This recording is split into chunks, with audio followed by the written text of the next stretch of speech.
Today I'm going to talk about grasping and how we can live in the world and do what we need to do and still let go of grasping. But let's start with some meditation. So find a comfortable position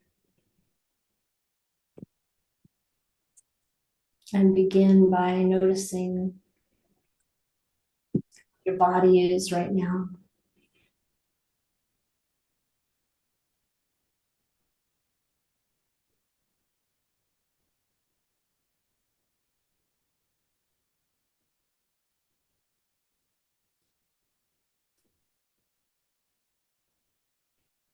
Being present with it.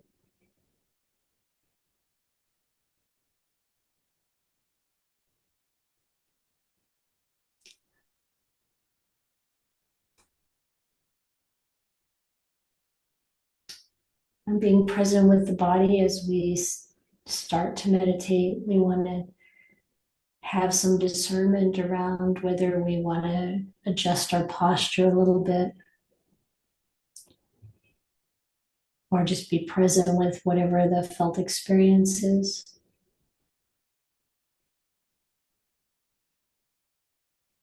Because the truth is, it's not always the right thing to just sit and sit if the body's uncomfortable, especially as we begin to meditate. We might want to shift a little here or there, starting out with a comfortable position.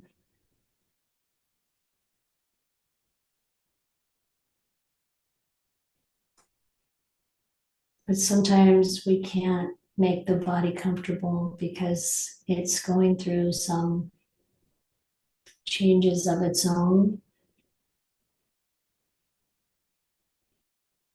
in which case we just notice, maybe bring some loving attention to that area, intentionally relaxing around it.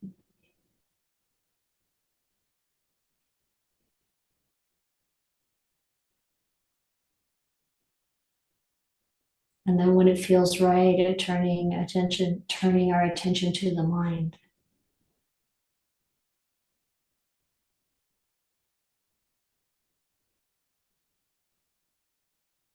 And of course, the mind in this present moment is the product of our conditioning, whatever we've been hearing, seeing, smelling, tasting, touching, thinking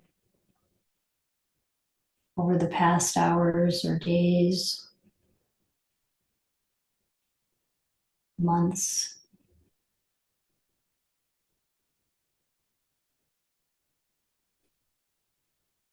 So there's no need to be happy or unhappy with the mind. Just recognize that it is the way it is because of its conditioning.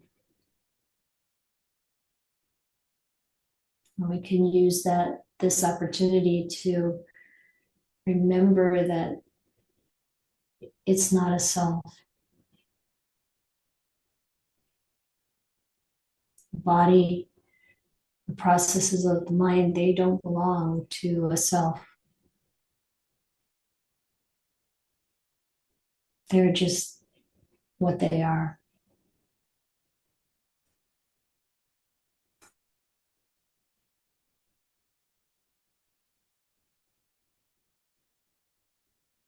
And yet it's also true that whether we're contented and happy, or if for some reason unhappy or miserable or restless or angry or excited or whatever it is, it does matter.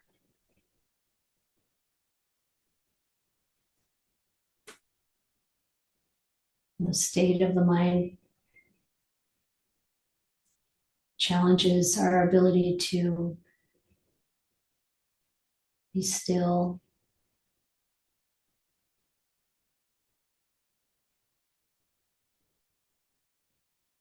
But with practice, we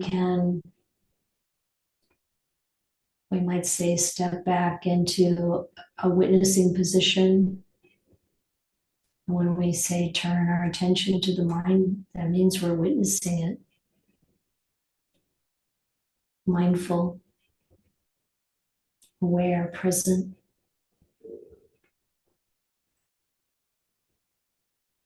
We have the choice to bring an intention to our practice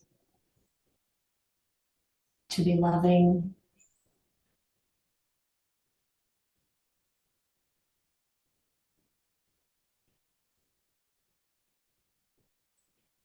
to letting go,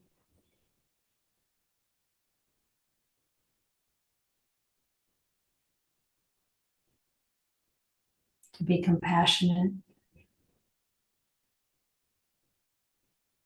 And we can extend that intention to include the whole world.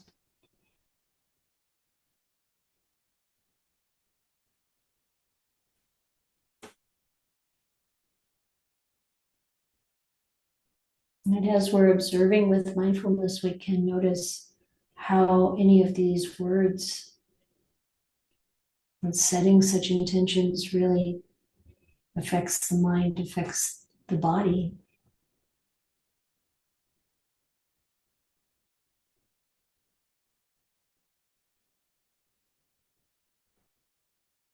And depending on the process that's already there, the conditioning, we might have what we might call a positive effect, or we might have an effect that brings more challenges, resistance, or something. Leaning away from peace and happiness, or leaning towards, leaning into peace and happiness. And regardless of what it is, we can be observing it. We can observe it, we can be present with it from that place of acceptance.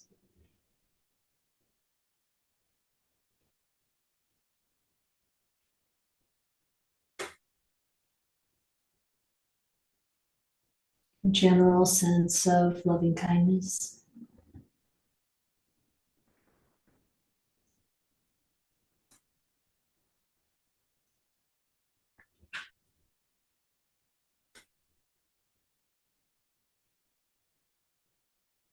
So many things can affect us, come into the mix of these processes that are constantly running and changing physically and mentally. Whether we had coffee, whether we got enough sleep, whether we've been talking with people about problems in their lives or problems in our life, or whether we've been enjoying beautiful weather, or whether we've been listening to news,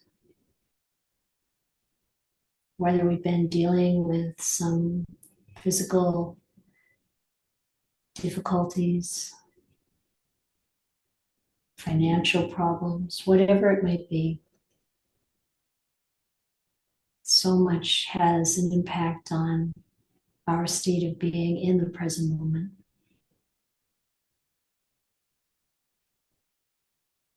And of course, all the time that we put into the practice, to meditation, to reflection, to learning and understanding the Dhamma, to listening to teachers, discussing with friends, even over the years collectively, the good that we've done in our life, the way we've helped others, the way we serve, and the way we are generous and kind, virtuous. All of these things have an effect on what's here and now.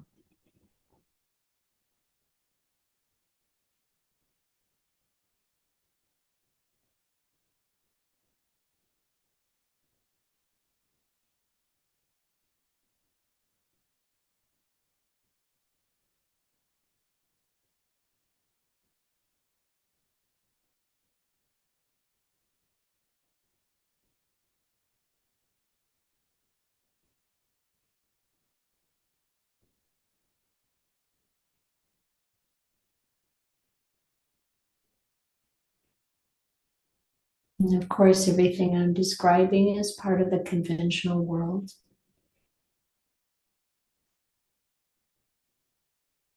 That through our practice, through our ability to become still, to observe, to witness, we touch into what's beyond this conventional world.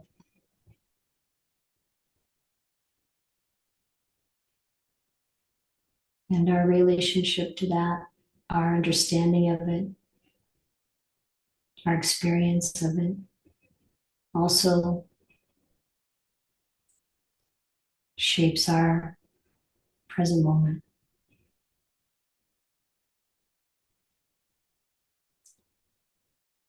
Whatever level of confidence we have that we can at any time step back and witness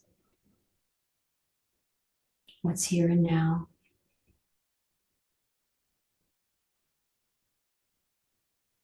And observe its changes.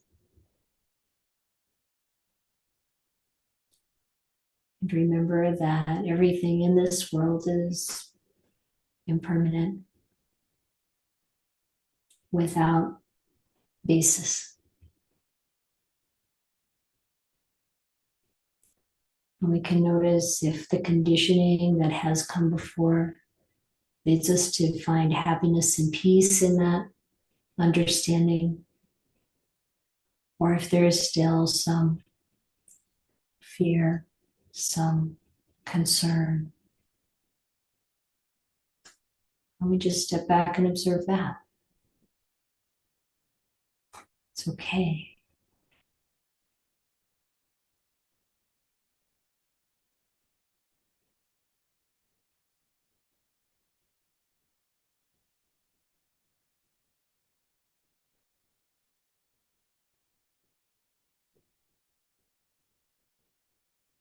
And the practice, as we sit, as we observe, is to not grasp on to anything, but instead incline towards letting go of everything.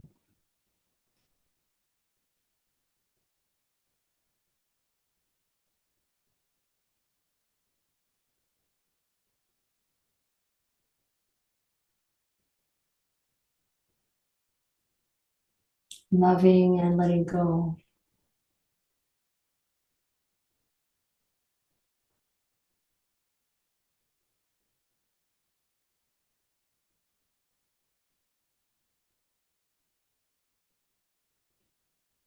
When we talk about acceptance, it's not that we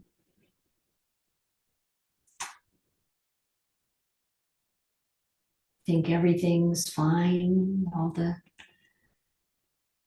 unhealthy, immoral things that are happening in the world are okay, but knowing that it is what it is. It's like this.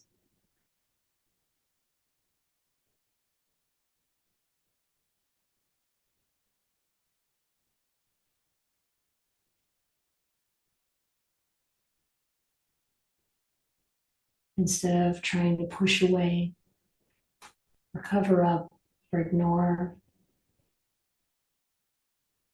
just being present with the way it is, whatever it is. Open,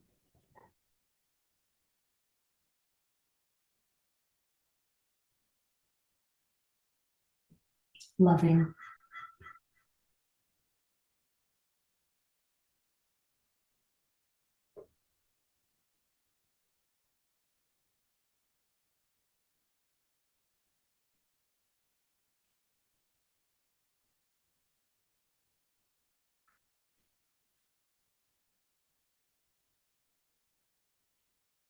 And even though you might hear what I'm saying, you also might put the here in quotes, silence.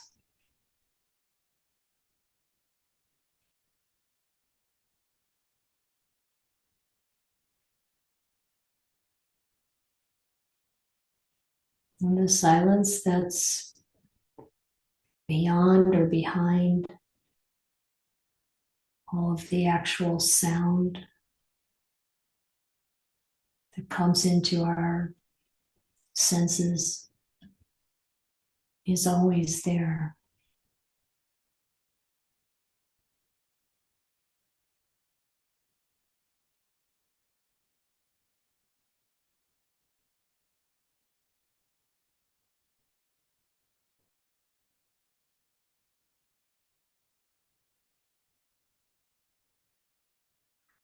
And when we get used to being present with it, it's very comforting, supportive, and also has that tone of loving kindness.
So for each of us, our experience is a bit different because we've been experiencing different inputs over the minutes and hours and days, etc., throughout our life. And when we come to the practice, we sit down to meditate or reflect. As you well know, it can be different every time.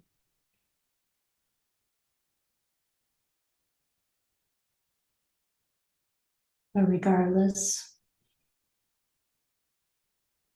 it's good to know that this opportunity to observe, be present, aware, this does have an element of healing in it. Even when the mind doesn't want to settle down, even when the body is uncomfortable. Just that kind attention that we give, that touching into the knowing, the witness, the Bhutto, brings some stability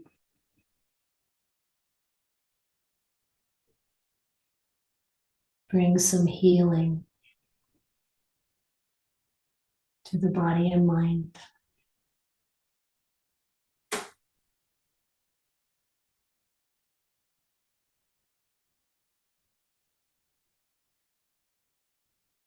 And when we share the benefits, the merits of our practice with others, then my sense is it's multiplied. We feel even more restored.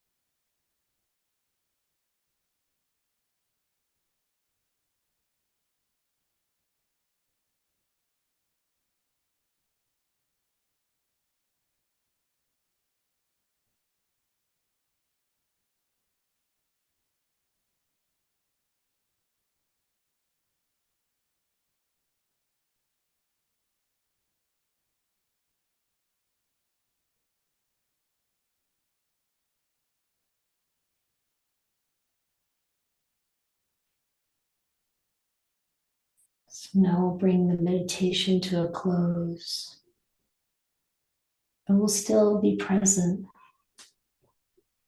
and aware.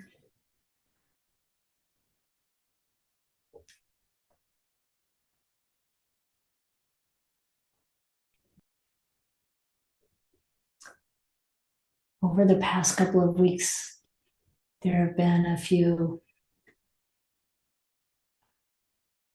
I think, kind of interesting things coming up in regards to being present with people and talking with people. And a lot of it has to do with the state of the world. I put a little message in the chat about the topic today.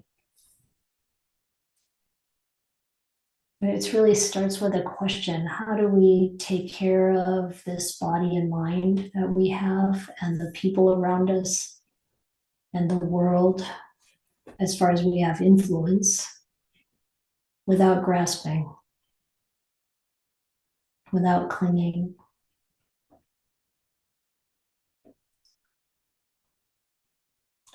In Sutta study, we've been talking about dependent origination, as some of you know, and especially last night, we were seeing how grasping leads in a couple different directions. One, taking us through the round of rebirth, coming back to sorrow, lamentation, pain, grief, and despair again and again.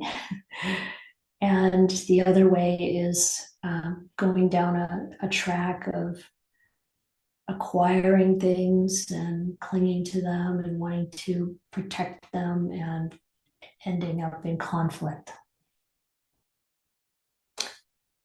Of course, these are the paths of common but not inevitable courses for human beings. And it's not inevitable because there's always the way to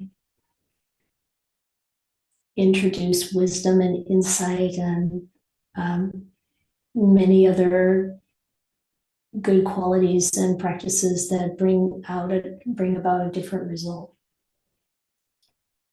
And grasping is kind of the hinge where you could go in either of those directions or interrupt them.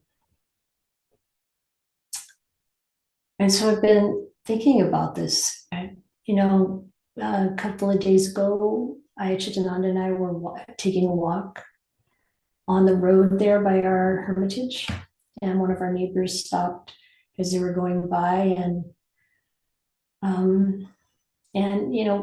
just talking for a couple of minutes on the road, he brought up his concerns about the world.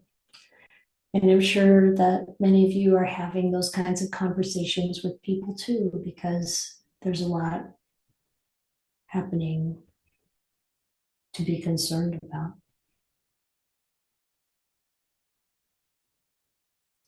And the question is, how do we influence as far as we can a turn in a good direction without getting embroiled in it all? So some of the conversations, are really around people being very wrapped up, listening to the news a lot, talking about this all the time, really being deeply affected by it. It's all understandable. But there's a real attachment to the whole story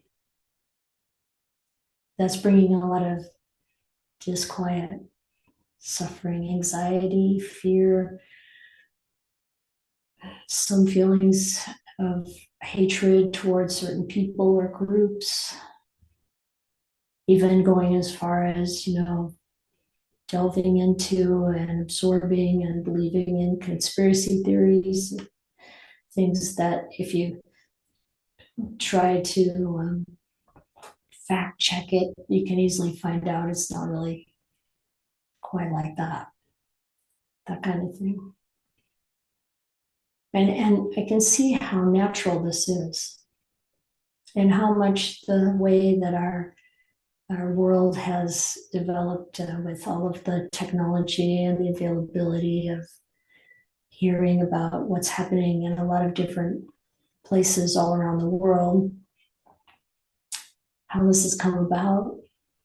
And then the question is how much to be engaged, how much is healthy, and what can we do that's really beneficial.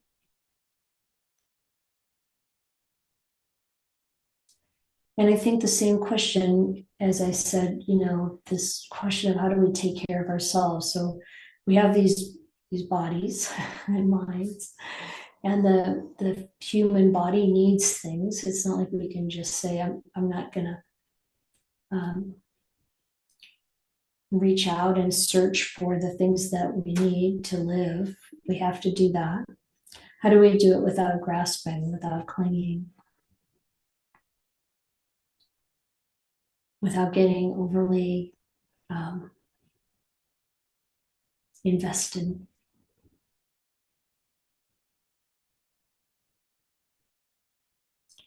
And the same for the people around us.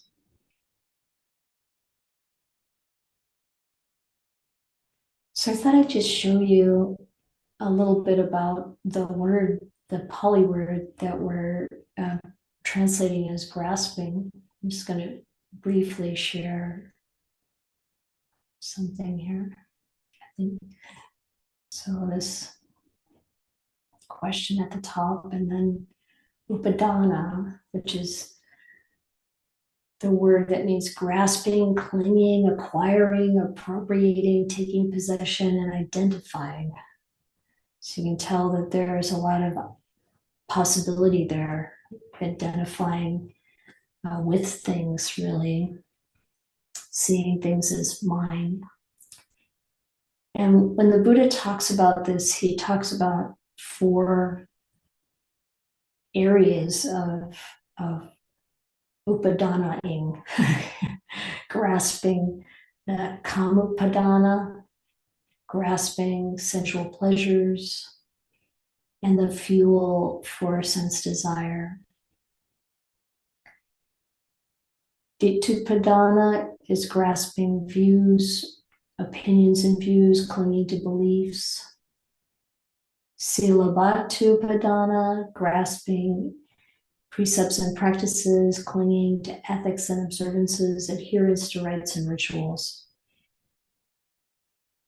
Anattavaddupadana, grasping the idea of self, clinging to that concept of me and mine, attaching to some theory of an everlasting, continuing soul.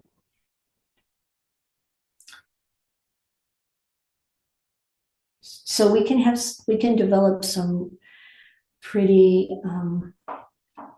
unproductive, even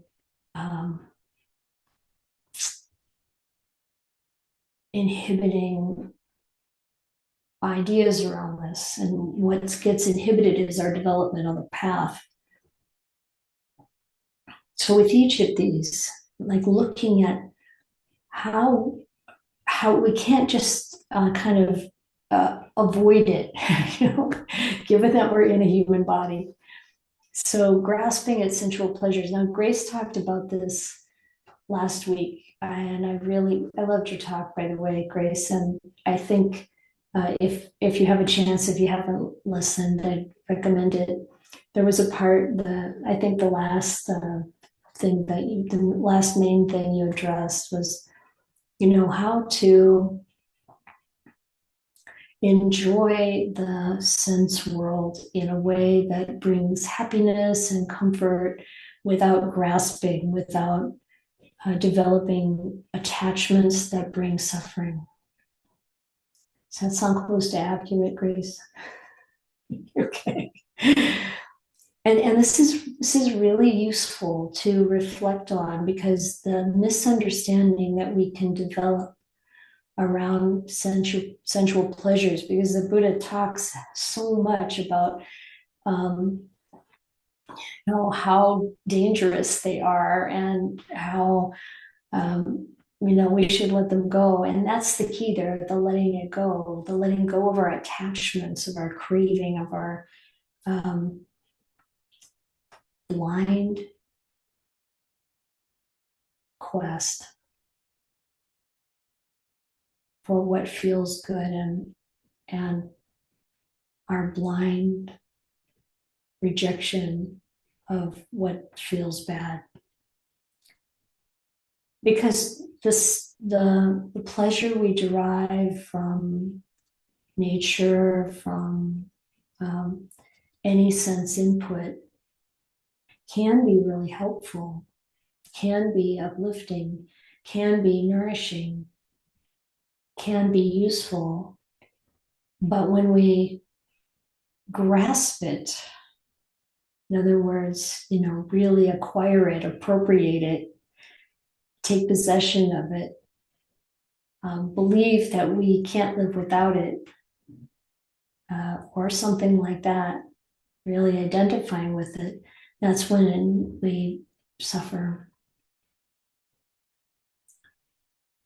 So, as Grace pointed out last week, we can enjoy the flavor of raspberries without being worried about never getting it again. Or I was like, over the years when Chitananda was living with me as an anagarika and a novice, she was doing probably most of the cooking when there weren't food offerings from people coming by.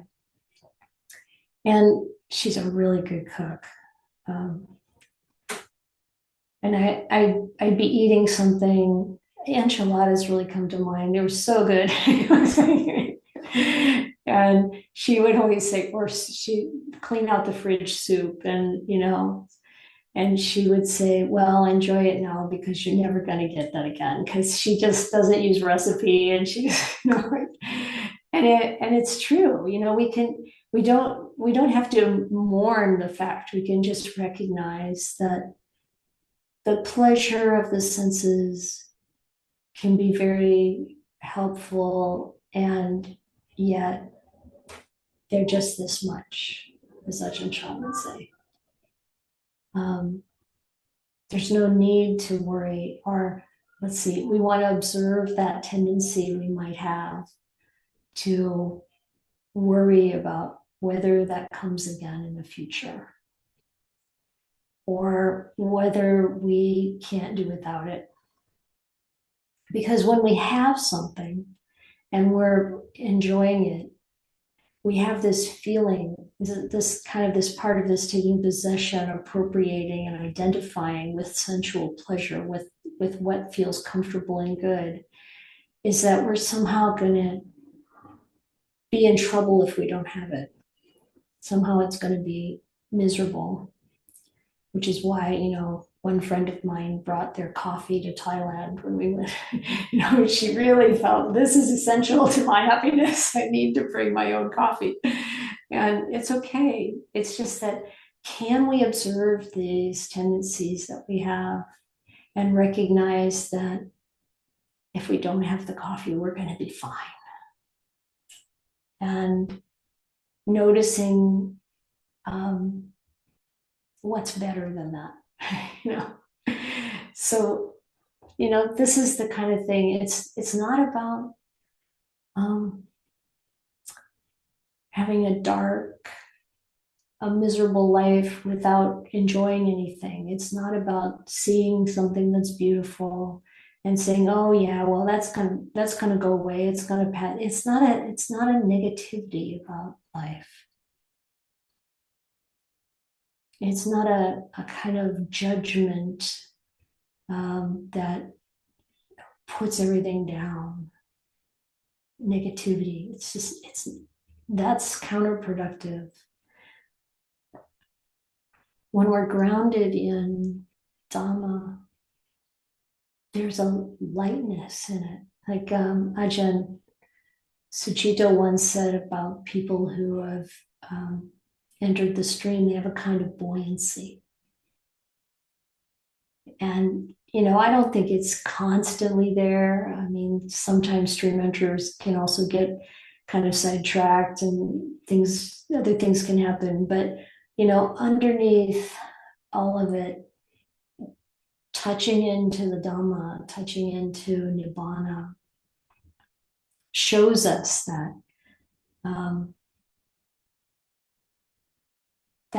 that which doesn't change is there. And we can be with what changes, enjoy what's pleasant, and let go of our attachment to the pleasant and the unpleasant. So not to be afraid of the passing pleasure of the sense world, just to be very mindful of the grasping onto it.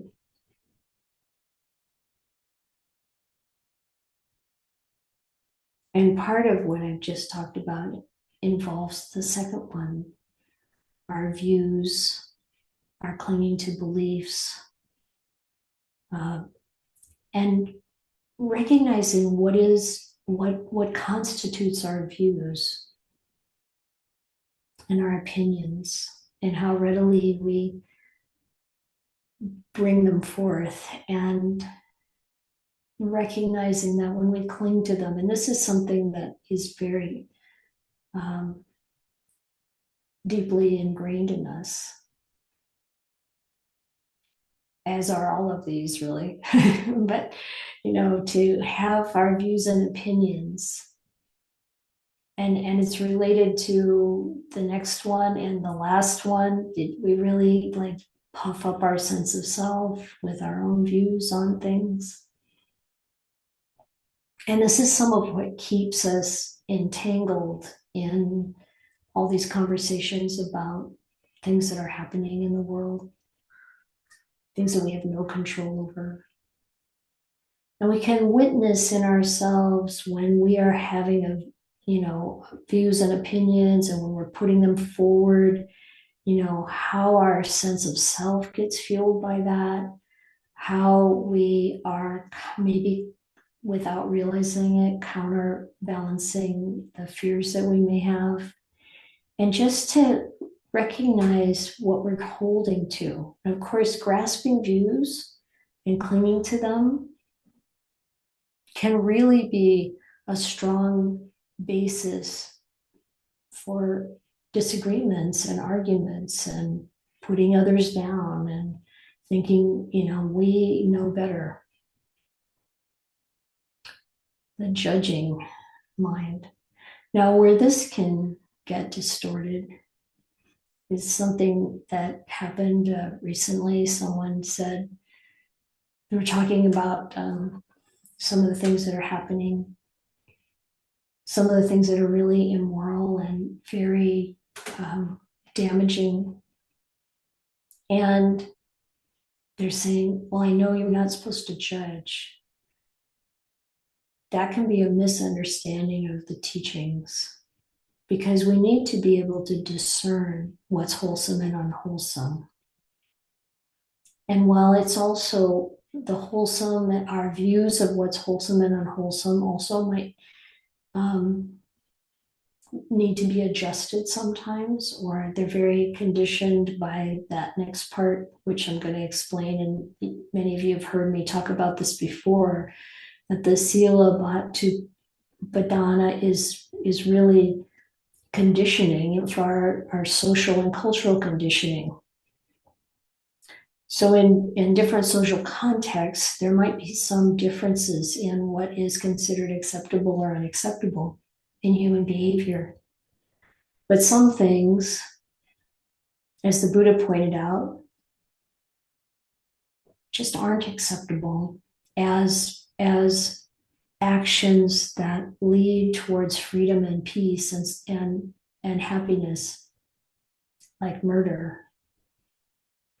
So it's like it's important to recognize that the Dhamma is not saying you don't have understanding of what's wholesome and unwholesome. That's not the kind of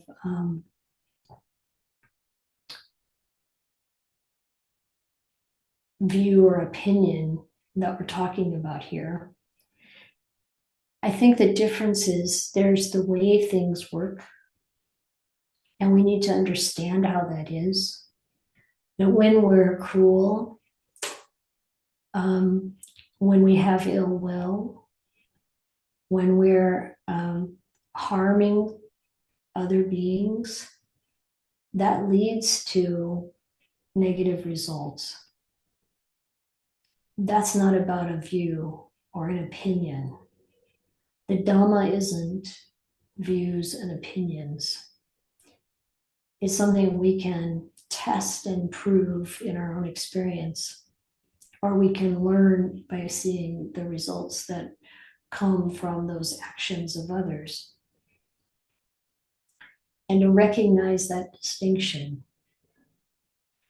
And then there are so many things when we're grasping at views and opinions that we think are just naturally what's right, but actually we just see it that way because of our cultural and social and personal conditioning. So that we want to unpack and recognize it for what it is.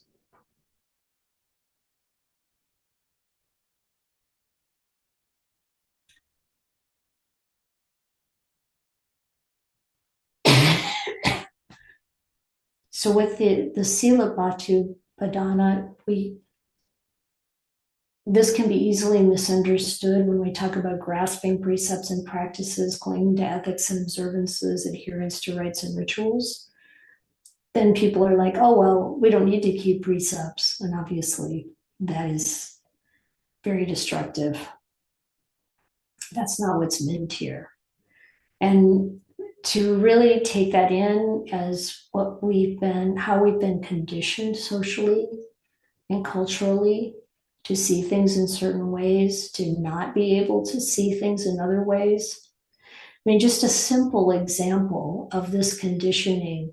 So I grew up in a place where almost everybody pretty much looked alike, almost all from the same kind of ethnic gene pool. And when that happens, the ability to discern characteristics of human beings from other parts of the world might be impaired or not developed. So, and I've seen this, like people from certain parts of the world confuse me with people that I think don't look at all like me, but for them, we all look alike, And if you're a nun and you shave your head and you all wear kind of the same clothes, it's understandable, very understandable. But see, the conditioning that we have, like in some contexts, as we grow up in an area where there are maybe some seeming to other people very slight differences in the way people look, but let's say this area is very tribal and you have to know like who's who can you trust and who do you have to be careful with because there's this perception of being enemies. And then people develop that discernment and they can tell where people are coming from. And all of this, if you look at all of this, it's all so focused on survival and so focused on safety, which is so understandable. With each of these kinds of grasping or clinging, there's something there that we do want to pay attention to and understand. But then we want to open up our understanding and realize that by grasping, we're going to bring suffering and conflict and a barrier to our being able to love and accept and care for. So it's like with all of this clinging that we can set down. So I want to get to more examples of this because I think that's what's important.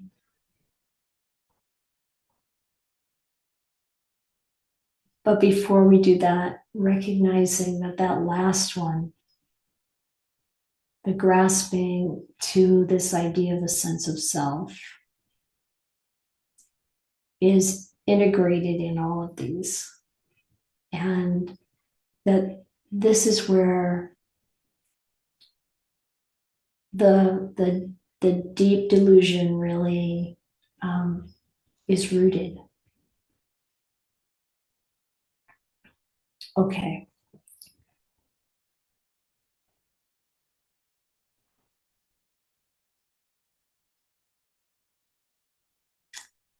So when we hear about things that are happening in the world, and our basic instincts are provoked, maybe there's fear, maybe there's anger, maybe there's blame. And we can notice that and we can look at what can we really influence? And how can we step back and observe that in a way that we can allow those emotions to unwind and look at what's really productive? How we can strengthen the relationships that we're in, how we can take care of each other, how we can increase our ability to discern around what's beneficial and what's unbeneficial in the way that we take in information and share it.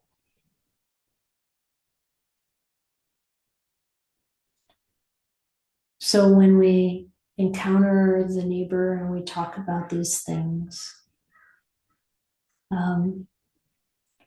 it can be really helpful to look at the bigger picture.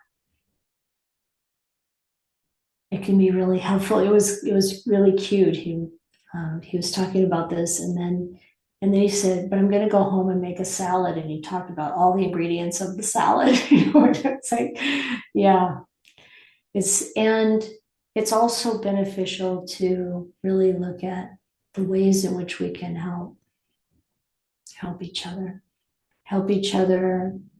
know what's really fact and what's really the kind of repetition that we see throughout the ages of the way people get into difficulties and how we can bring light through the practice. Kindness.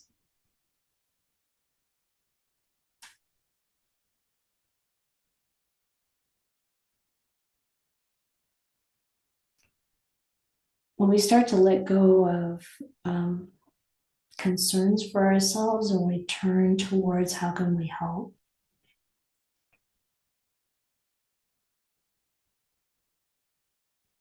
I think we can really feel that kind of peacefulness arise in us.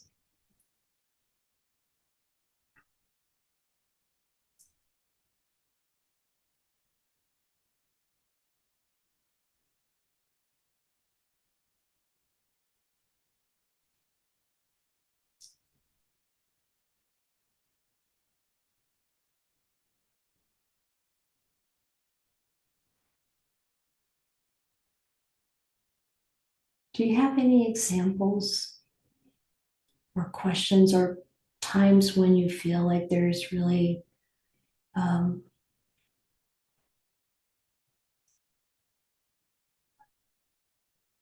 some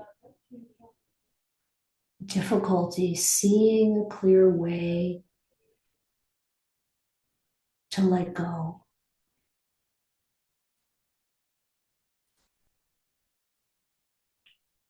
There's this message in the chat. Maybe you got the message because you have entered full upadana.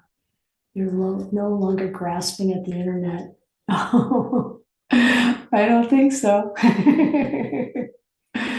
That's nice. Yeah, Sarah. So this is the example I thought of. It's it's not there's not a lot of detail to it, but I have this sense sometimes when I'm trying to work with this of um of there being like mist all around me.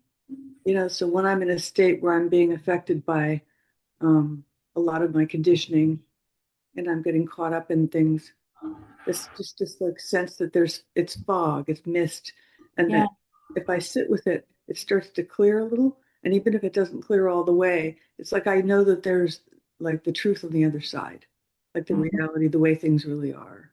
It's Mhm. like right on the other side of that mist. And as I let it dissipate, I feel my body relaxing. Yes. And it's interesting, like when you're talking about sitting with it, like what is that like for you?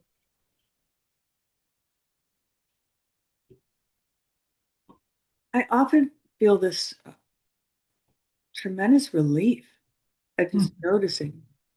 So Mhm. seeing it for what it is. As soon as you start looking at it, it doesn't feel like it's it's got as much control. Yeah. So this sense of relief and Yeah. like, oh, that's right, that's what it is. Mhm. Mm. Yeah. Yeah. I mean, it sounds just, it's that bringing mindfulness to it and really noticing that that changes it, you know. Um, I think one of the things that's important for me to repeat is that we're human beings with all this conditioning, and it's natural to have these desires and to be, searching for things that are going to help, and all of these things are natural. And to catch it when we are really appropriating something and feeling that stress and wanting to hold on to it, or desperation, or like you said, a confusion, and really and what you described here, it just sounds so simple, and it is, you know, stopping, being present. Thank you. Kathleen.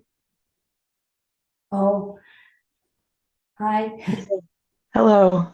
Um, this feels like so much more of a concrete example than the prior person, but I and I'm not I'm really thick in it, so I'm not sure how articulate I'm going to be. I'm sorry, but my mother has had Parkinson's for many, many, many years, and she's had a long run, and she's recently had a change in health. And it's been very precipitous and somewhat traumatic. And as a physician, I'm the one who is her medical proxy. And she has, as part of the change, she has made many efforts to keep me out of her care plan, in part because I think she's somewhat paranoid. And what I'm realizing is that I am kind of like, I'm fighting to hold on to the appropriate medical approach when when what I'm also really grasping at is keeping her alive. And I know I can't do that. Yeah. And some of this, and so when I can kind of shift to being aware of when I'm grasping, and I mean, I think every single one of the four that you listed is going on here, right? Sure. But when I can kind of get to a place of, yeah, she's not permanent. This isn't permanent. What can I do to help her as opposed to holding on to what I think is the answer? Like that is this, just really profound tension, and all of these kind of talks about kind of letting it go and renunciation are just like they're a bedrock for me right now. Yes, yes, yes. What a perfect example to illustrate, like you said, all four. And this is what I'm meaning about, stepping back and looking at how can I help this situation? What do I have influence over? Basically, what do I have the permission to do? And what do I not have the permission or invitation to do? Invitation is a big thing in monastic life. Like, we're not supposed to ask people for things. We're supposed to, wait for there to be an invitation, or even to, talk to another monastic about, you may have an opinion that their behavior is inappropriate in some way, violating some rule, but you need the permission to really talk to them. And the Buddha used this a lot. We can see the way he taught. He would ask questions, and when people are like bought in and wanting to know, that's when he's going to tell them. So, I could really appreciate, and I see this with people who are supporting their loved ones as they're going through this part of their life, to know what they want. How does your mother want to go through this? Oftentimes people don't want the best medical approach. I think what's making it particularly tricky is that precipitous change in that she's very confused. Yeah, that's And so it's like the mother that I had 6 months ago, I think would have wanted to do things in a certain way, but she is clearly changed. And so getting used to what the new rules are is a whole kind of reset, removing myself from doctor's appointments, right? Like, and it's like I'm charting a path, and the teachings are just so profoundly helpful to remind me exactly what you're saying. How can I help? yeah. And that doesn't necessarily mean that I'm still doing things the way I did 6 months ago. How can I help? How can I help? Yes, yes. If we're coming from a place of serving this other person in the process that they're basically choosing, I guess you could say, maybe that's the way it's unfolding for them. If we're just in the position of supporting that, there's an incredible peace in the heart, because we're not trying to make something happen. Yeah. Yeah, beautiful. I really admire your openness and your flexibility and your willingness to set down your own opinions and views, your own attachment to your image of yourself. This is really profound practice. Yeah. Thank you. That's very helpful. Marilyn? You're muted.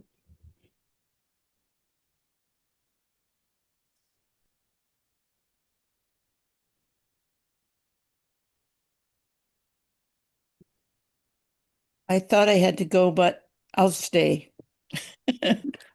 What did you want to say? Do you have something you want to tell us? Well, I thought I did, but it just seems so silly compared to what we just heard. That was so profound for me. Thank you. Yeah. Um, uh, I was thinking about this situation we have where I live. And we have gardens outside, like we're a gated community, and we have gardens outside on the street, and the neighborhood outside is very rough. Mhm. And we put a lot of work into those gardens out there. And people think, people come along and steal the flowers. They just take them. And I think they take them downtown and sell them. And Oh, so a lot of the people in the co-op, they get really upset. Like, mhm. this is just wrong. And I think they need those people who steal them. How can they steal them if they're not ours? Right? We just do the gardening. And I think, why are we getting upset about this? Like, we do the gardening because we like to, and we see the garden and we see the plants and we share them with everybody who comes by. Okay. Like, why be upset about this? But then, so I say that to people, and then they get upset at me. Right. But I did most of the gardening. Like, but so I guess I think I own them in Mhm. some sense. And yet, anyway, I think that just stating, like, why are we worried about this? We've got other things to do, is a way to simplify the situation. Does that make sense? It does. It's a real challenge. We had a situation here at the meditation center, which is a property that we do not own. It's rented to us on a greatly subsidized, at a greatly subsidized rate. But there's a lemon tree, big lemon bush, that's actually our neighbors. And the neighbors have told us that we can pick lemons whenever we want. They're hanging over our sidewalk, it's like, and and then someone was staying here, taking care of this place a little bit, and they walked out the back gate, and they the gate on the side, and they just went face to face with someone who was stealing lemons. And their reaction was to tell them it's fine.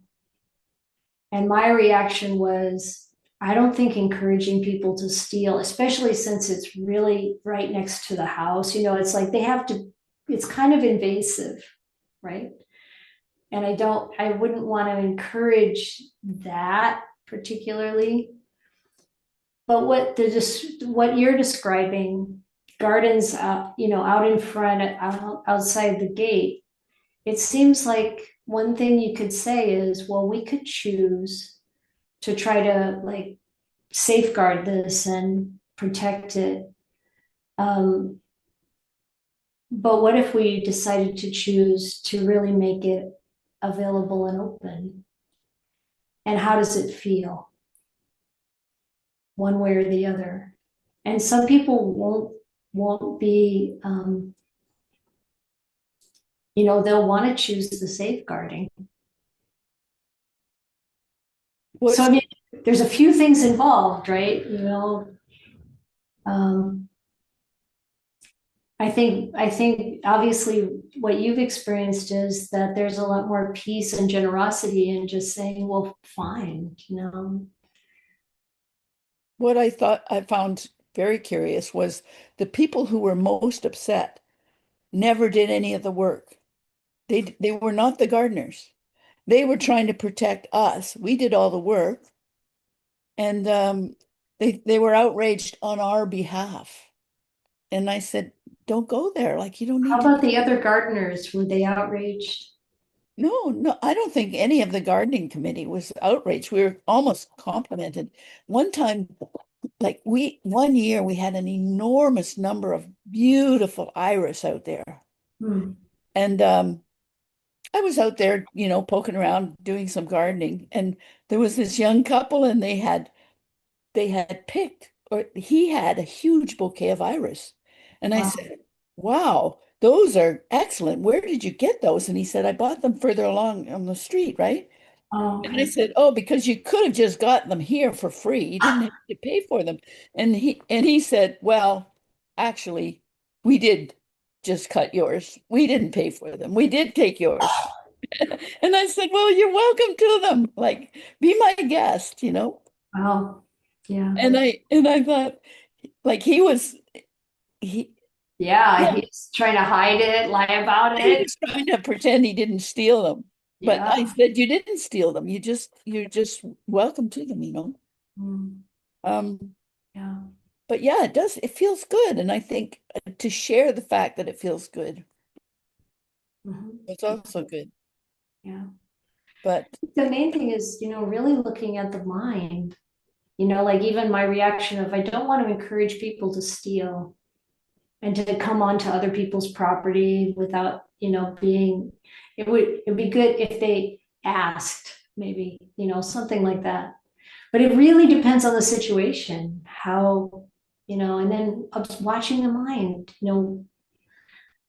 for me, I feel like I'm only a custodian here, you know.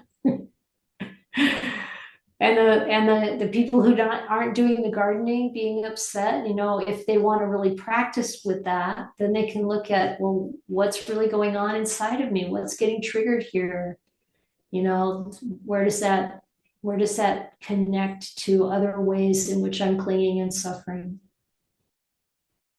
But it's up to them. And we don't have the permission, the invitation maybe to point that out to them.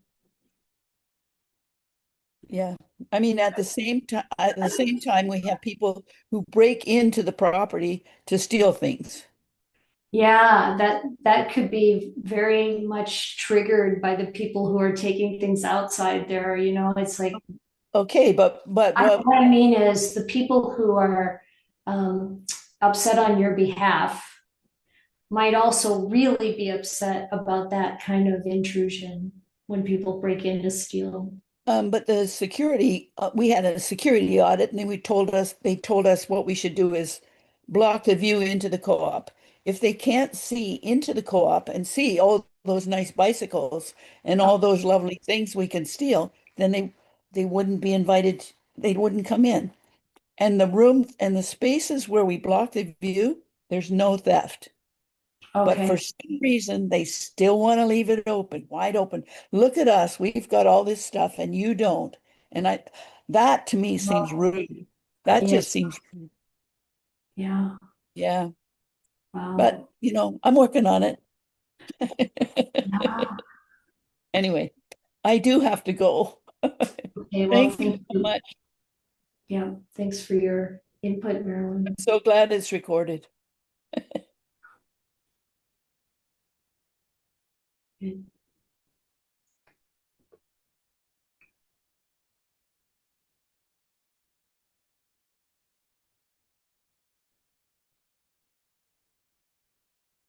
Grasping Upadana really can carry us into some dark places and painful experiences.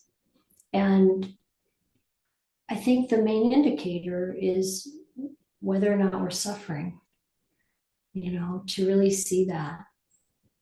Because holding on to things tightly is painful.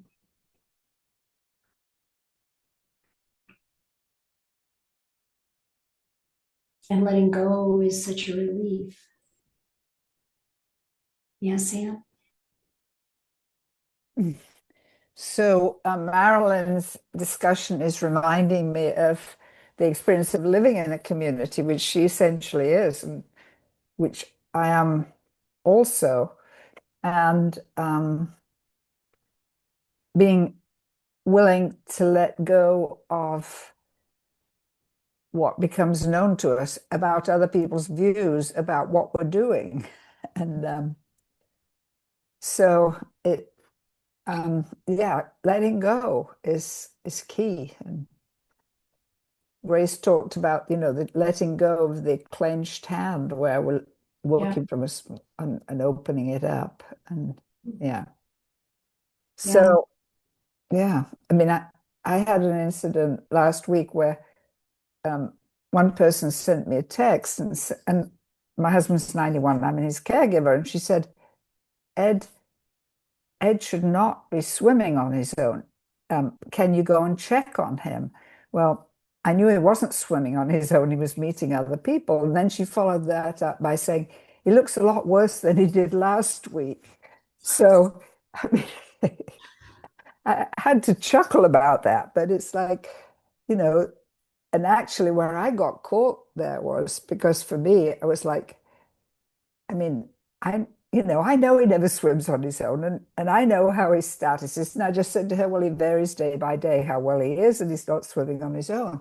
But then I get trapped because I want to tell somebody else, guess what so-and-so said to me. Oh, yes. So, that's where it comes, that's what came up from me. That, part of the community doesn't being, and the ethical thing to do is not to be saying, guess what so-and-so did now. But anyway, that's just my thought. A lot of opportunity to let go. I appreciate the talk very much. Thank you. Yeah, you're welcome. It's interesting about that urge to want to tell someone and looking at the legitimate need that we have, I think, to kind of release that energy. I mean, it's useful if we look at, why do I want to say this to someone? Yeah. And it can have, like, sometimes if you notice when we talk to someone else, when we express it to someone else, sometimes that takes, like, it relieves some of the pressure that we're experiencing inside. And so I think it's a useful approach to look at, how can I release that pressure without talking to someone else about it? Can I do that for myself? Because of course we're also transferring the feelings we have and kind of provoking and planting sankharas in someone else's mind. That's going to affect their opinion of that person. So it really is wise to refrain. But then how can I work with what seems to be a need in ourselves to process that feeling, or find a way to let that dissolve? And of course, the best way is mindfulness and reflection with wisdom. Why does this other person want to give me their opinions and tell me, about things I already know? And, it's like, well, there's their opinions and views and sense of self, and maybe fears of aging, and, all kinds of things can be wrapped up in it. Yeah. Yeah. And then when I really think about, well, what's going on for them that they want to say this, then there's a good chance that more compassion arises. Because this situation that we're in as human beings, destined to die, is pretty challenging. if we don't have the Dhamma.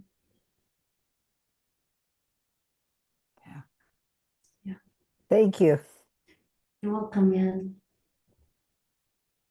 Thank you.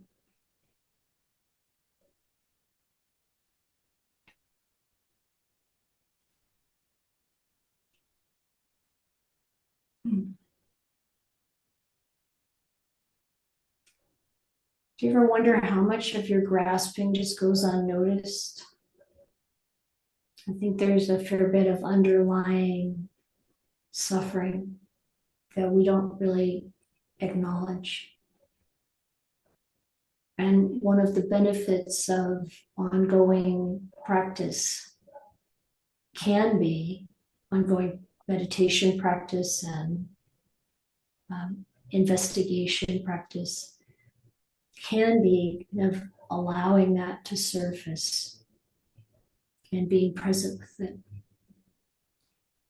And just like with all of these 4 kinds of upadana, we can make use of it, use it in a way that actually relieves our suffering, or we can use it in a way that covers up and actually exacerbates our suffering. So even meditation practice, I'll hear like from Ajahn Sumedho or Ajahn Ganha, you know, when just focusing on concentration practice actually causes us to be cling more, grasp more at our sense of self as a great meditator, or the desire for deep states of concentration that, you know, we have to achieve something there. Or we can use it as an escape rather than as a way to help us let go, to see what we're experiencing, to know and let go. So we always need to be aware and observing what's really going on with me. Am I really being present with what's happening? And how do we tell? Well, one very useful measure that I've found is really observing, what does it feel like when my sense of self is really in the foreground, strong, pushing, or just, you know, up. And what is it like when the humility and the sense of the humility is blossoming and the sense of self is really shrinking? What does that feel like? And so getting used to the clues, the indications, you know, having a strong opinion, having a you know, reaction to something, you know. Let's see what that's telling me.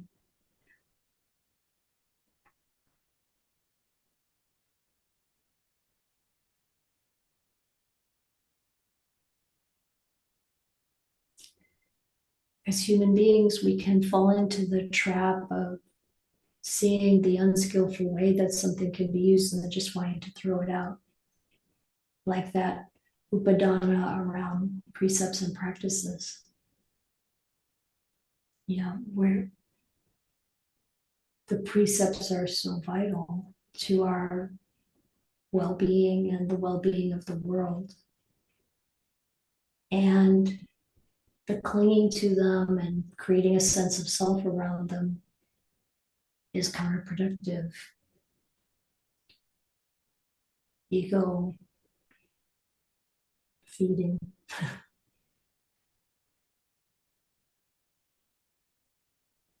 So we have to see that distinction.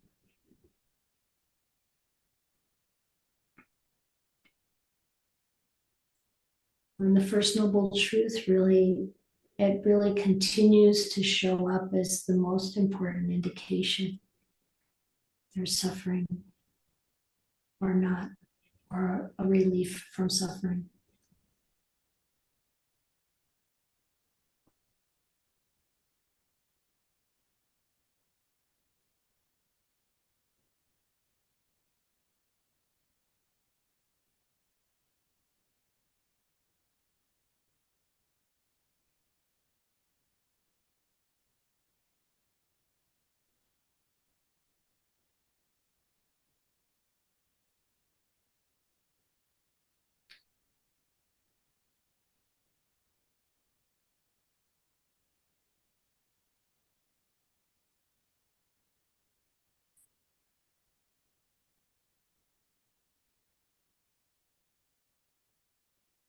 for many of the people in my life, there is such a striking distinction between what they're experiencing in their day-to-day personal life, which is actually quite peaceful and well supported, and what they're hearing on the news and seeing happening in the world,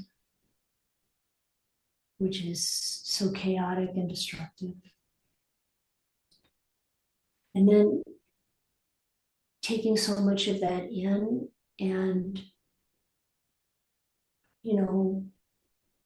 kind of living it internally really has a profound effect on their current sort of quality of life, I might say. And just reflecting on how we as human beings evolved in smaller contexts, not in a worldwide kind of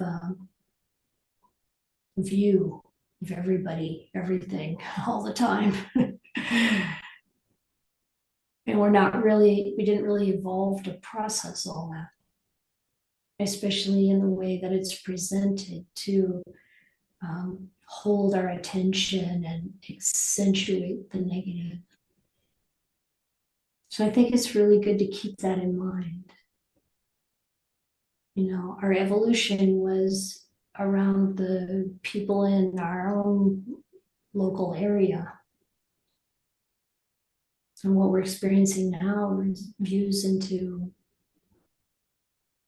the tragedies of the world. And it's not like I'm suggesting turning away from knowing what's going on. I don't think that's the answer. But I do think the situation begs us to really strengthen our discernment and compassion so that we know when to put aside that window into the world, to know what's happening to a point, and then reflecting on, well, what can I really influence? Do I need to know in order to make the choices I can make to influence things in a good direction without becoming cynical, negative,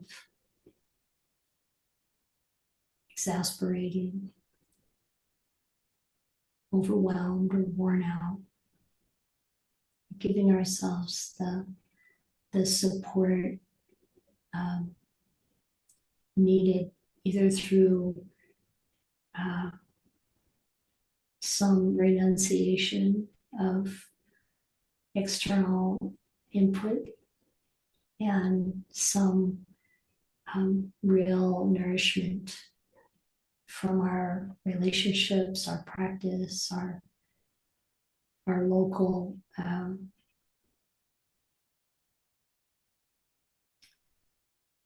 awareness, where we really have some influence.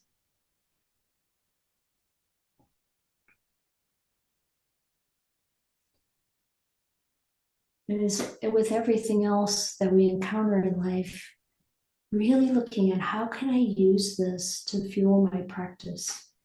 Maybe seeing into the world really helps me understand that, yes, this is constantly changing.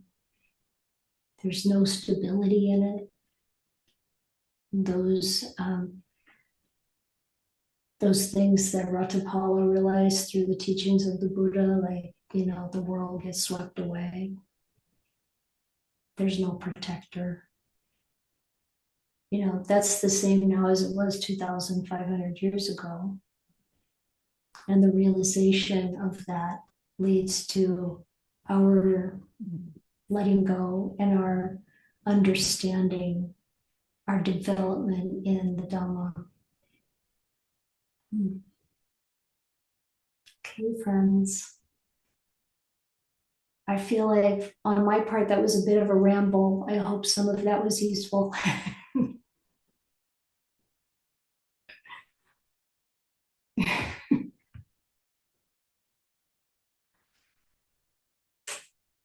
It's really great to see all of you.